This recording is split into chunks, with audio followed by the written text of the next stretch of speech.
Assalamu alaikum. Урматтуу базар алам каналынын катталуучулары.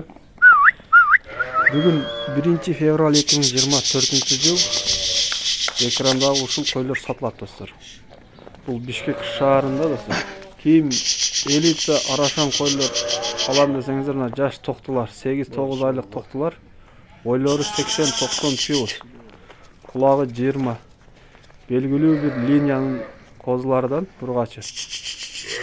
Так, баасыны экрандагы номерден чалып сурайсыздар. Достор, видео толку лайкты басып колдойсуздар, каналга катталганды унутпаңыздар.